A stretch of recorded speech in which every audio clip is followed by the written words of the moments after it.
Welcome to her next chapter. Before you click away, I want you to take a moment and look at your life exactly as it is right now. Theme: Becoming aware of how your self-concept creates your reality. Episode 2: The story you've been telling yourself, reflecting it? Welcome back to her next chapter. In our last episode, we explored what self-concept is and why it quietly shapes every area of your life. Today, I want to talk about something even more important, because once you understand this, you'll begin noticing it everywhere. Every woman has a story she tells herself. It's not the story she shares on social media or the one she tells her friends over coffee.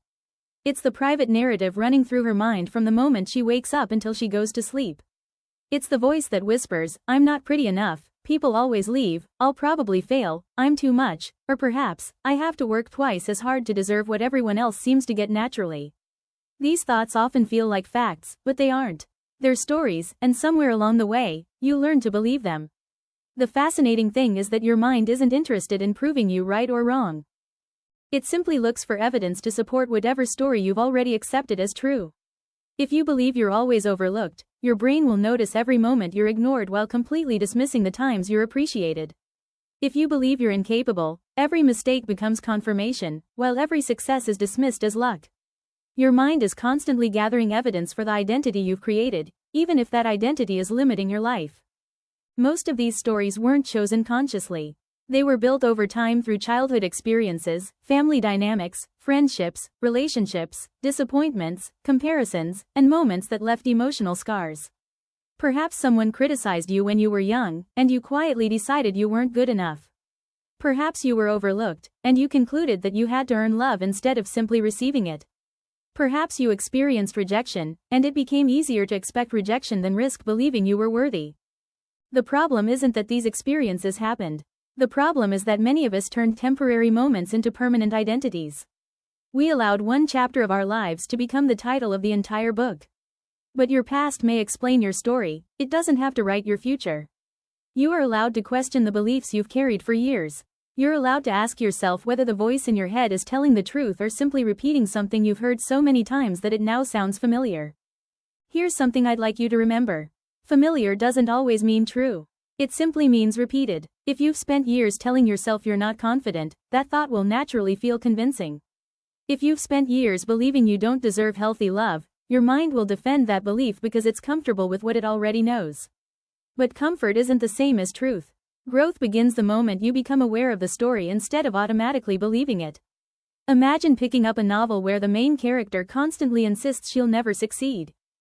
As a reader, you'd probably want to reach into the pages and tell her she's wrong, that she's stronger than she realizes, that she hasn't reached the end of her journey yet. Now ask yourself this: if you can show that compassion to a fictional character, why are you so unwilling to offer it to yourself? Why do you assume your most critical thoughts are the most honest ones? What if the voice telling you that you'll never be enough isn't wisdom at all? What if it's simply an old script that no longer deserves a place in your next chapter? So before this episode ends, I'd like you to do one thing. Pay attention to your inner dialogue for the next 24 hours. Don't judge it or try to change it immediately. Simply observe it. Notice the words you use to describe yourself. Notice how quickly you dismiss compliments and how easily you accept criticism. Notice the expectations you carry into every room. Because you cannot rewrite a story you refuse to read. Awareness always comes before transformation, and today, you've taken the first step towards becoming the author of a very different life. And once you begin noticing that inner voice, don't rush to silence it. Listen to it properly. Ask yourself where these beliefs came from, who taught you to see yourself this way, and whether you would ever speak to another woman you love the way you sometimes speak to yourself. If your best friend came to you and said, "I'm not beautiful enough, I'm not smart enough, nobody really chooses me, and I'll probably never have the life I want," would you sit there and agree with her? Of course you wouldn't. You'd remind her of everything she's accomplished, every difficult thing she's survived, every quality she possesses that she refuses to see. Yet somehow, when the same thoughts come from inside our own minds, we treat them as undeniable truth. That's where I want you to start making a change. Not by forcing yourself to feel confident every second of the day, but by becoming more conscious of the way you speak to yourself. Because you cannot spend years bullying yourself internally and then wonder why you don't feel secure externally. And here's where things become really interesting. You don't have to believe every thought that enters your mind. Just because you think something doesn't make it true. Your mind can remember something that happened 5 years ago and convince you that it's happening again today. It can take one person's opinion and turn it into a definition of your entire personality. It can take one rejection and whisper, "See? This always happens to you." But you have to learn to challenge that voice. Instead of saying, "Nobody wants me," ask yourself, "Is that actually true?" Instead of, "I'm terrible at everything," ask, "What evidence do I have for that?" Instead of, "I'll never be successful," ask, "Who decided that?" You begin separating facts from the stories you've attached to them. You begin realizing that perhaps you aren't incapable, perhaps you've simply never been given the opportunity to learn. Perhaps you aren't unlovable, perhaps you've experienced relationships with people who didn't know how to love you properly. Perhaps you aren't behind, perhaps your journey simply looks different. And this is why I don't want you to leave this episode thinking that improving your self-concept means pretending you're perfect. It doesn't. You can recognize your weaknesses without making them your identity. You can admit that you have things to work on without deciding that you're fundamentally flawed. You can make a mistake without becoming the mistake. You can experience rejection without becoming rejected. You can have a bad day without deciding that you're a failure. There is an enormous difference between saying, "I made a mistake," and saying, "I am a failure." One describes something you did. The other describes who you believe you are. That distinction may sound small, but it can completely change the way you move through life. So let's begin rewriting the story. Not with some grand declaration that you're suddenly a completely different woman, but with small decisions that prove to your mind that you're changing. When you catch yourself saying, "I can't," pause and ask, "How could I learn?" When you hear yourself saying, "I'm not good enough," remind yourself, "I am still growing, and I don't have to be perfect to be worthy." When you notice yourself comparing your life to someone else's, bring your attention back to your own path. You aren't competing with every woman you see. Her success isn't evidence of your failure. Her beauty doesn't take away from yours. Her relationship doesn't mean you're behind. Her chapter isn't supposed to look like yours. You have your own story to write. And I want you to understand something else. Your new self-concept will probably feel strange before it feels natural.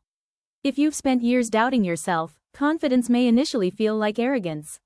If you've spent years accepting poor treatment, boundaries may feel uncomfortable. If you've spent years putting everyone else first, choosing yourself may feel selfish. Don't mistake unfamiliarity for wrongness. Sometimes the healthiest thing you've ever done will feel uncomfortable simply because you've never done it before. Tonight, before you go to sleep, take a piece of paper and write down 3 beliefs you currently hold about yourself that you no longer want to carry into your next chapter. Don't write what you think you should believe. Write what you genuinely believe right now. Maybe it's, "I'm not confident." Maybe it's, "I always mess things up." Maybe it's, "I'm difficult to love." Be honest. This isn't about impressing anyone. It's about finally seeing the script you've been living by. Then underneath each belief, write one more question. Who would I become if I stopped believing this? Because that is where your transformation begins. Not when everyone else changes. Not when your circumstances become perfect. Not when somebody finally chooses you. It begins when you realize that you have been carrying an old version of yourself into places that require a new one. And perhaps the woman you keep saying you want to become isn't as far away as you think. Perhaps she's already there. Perhaps she's simply waiting for you to stop telling yourself that you can't be her. This is her next chapter. And in the next episode, we're going to talk about something that affects almost every woman at some point in her life. Why you keep repeating the same patterns, even when you desperately want something different. Because sometimes the life you're trying to escape isn't being created by your circumstances. It's being recreated by what you believe is normal. And once you understand that, you'll start seeing your relationships, your choices, your standards, and even the people you allow into your life in a completely different way. I'll see you in episode 3. Thank you for watching this video. If you have learned anything new, then leave it in the comment section, and don't forget to subscribe.